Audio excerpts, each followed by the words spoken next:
آزمائے ہوئے کی دوبارہ آزمائش کرنا اور ہر شیریں زبان کو دوست سمجھ لینا خطرناک ہے۔ جب تم سکون کی کمی محسوس کرو تو توبہ کرو، کیونکہ انسان کے گناہ اسے بے چین رکھتے ہیں۔ کبھی کبھی انسان مایوس نہیں ہوتا، بس تھک جاتا ہے، اور یہی تھکن اتنی اذیت دیتی ہے کہ انسان بکھر جاتا ہے۔ مطلب کے بنا کسی کو کون پوچھتا ہے، بنا روح کے تو گھر والے بھی نہیں رکھتے۔ الفاظ سوچ سمجھ کے خرچ کیجیے، ہر لفظ کے کئی مطلب ہوتے ہیں اور ہر مطلب میں فرق ہوتا ہے۔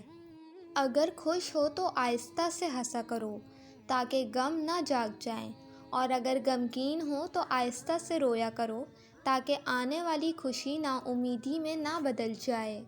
سجدہ کرتے وقت یہ سوچنا چاہیے کہ مجھ سے بڑا نافرمان کوئی نہیں اور میرے اللہ کریم سے بڑا مہربان کوئی نہیں۔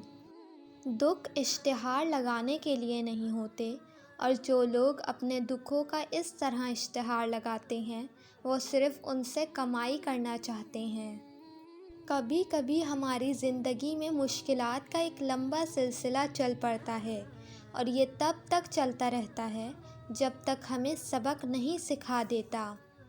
شخصیت بن کے جیو، شخص بن کر نہیں، کیونکہ شخص تو خاک ہو جاتے ہیں، شخصیت زندہ رہتی ہے۔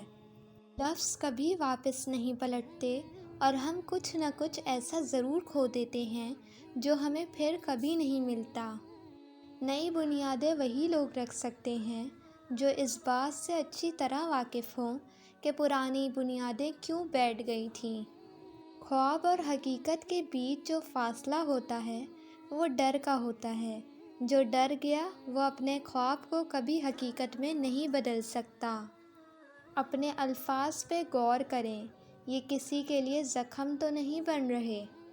وہ لوگ آپ کی قیمت کبھی نہیں سمجھ سکتے جن کے لیے آپ ہمیشہ دستیاب رہتے ہیں۔